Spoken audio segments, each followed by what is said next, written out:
Eksponen adalah konsep matematika yang menunjukkan berapa kali suatu bilangan atau basis dikalikan dengan dirinya sendiri. Eksponen dituliskan dalam bentuk superskrip di atas bilangan dasar, seperti di mana A adalah basis atau bilangan pokok dan N adalah eksponen atau pangkat. Sifat-sifat eksponennya apa aja sih? Yuk simak dengan seksama. 1. Pangkat penjumlahan, yang mana A pangkat M dikali A pangkat N sama dengan A pangkat M ditambah N. Perkalian eksponen dengan basis yang sama, maka pangkatnya harus ditambah. Contoh, 4 pangkat 2 kali 4 pangkat 3 sama dengan 4 pangkat 2 ditambah 3 sama dengan 4 pangkat 5. Yang kedua adalah pangkat pengurangan. A pangkat M dibagi A pangkat N sama dengan A pangkat M dikurang N. Pembagian eksponen dengan basis yang sama, maka pangkatnya harus dikurang. Contoh, 4 pangkat 5 dibagi 4 pangkat 3 sama dengan 4 pangkat 5 kurang 3 sama dengan 4 pangkat 2. Yang ketiga adalah pangkat perkalian. A pangkat M pangkat N sama dengan A pangkat M dikali N.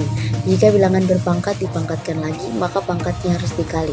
Contohnya, 4 pangkat 2 dipangkatkan 3 sama dengan 4 pangkat 2 dikali 3 sama dengan 4 pangkat 6.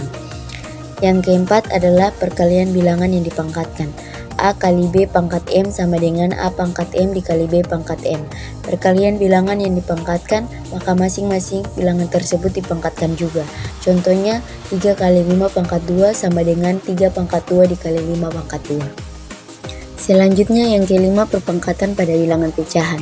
Untuk bilangan pecahan yang dipangkatkan, maka bilangan pembilang dan penyebutnya harus dipangkatkan semua, dengan syarat nilai B atau penyebutnya tidak boleh sama dengan 0. Teman-teman bisa perhatikan contohnya di bawah ini.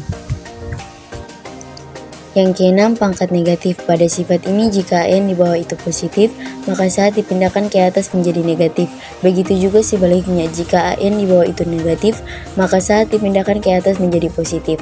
Teman-teman bisa perhatikan contohnya agar lebih bisa memahaminya. Selanjutnya yang ketujuh, pangkat pecahan. Pada sifat ini kamu bisa lihat terdapat akar N dari A pangkat M. Nah, ketika diubah jadi eksponen, akar N menjadi penyebut dan pangkat M menjadi pembilang. Dengan syarat nilai N harus lebih besar atau sama dengan 2, atau N lebih dari 2. Kita lihat rumus dan contohnya di bawah ini ya. Dan yang terakhir adalah pangkat 0.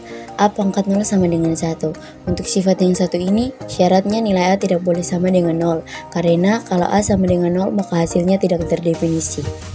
Nah, kedelapan sifat eksponen tadi harus kamu pahami dengan benar-benar ya, karena seringkali dalam satu buah soal eksponen terdapat banyak sifat eksponennya. Kalau kamu tidak benar-benar paham, kamu akan sangat kebingungan dalam mengerjakannya.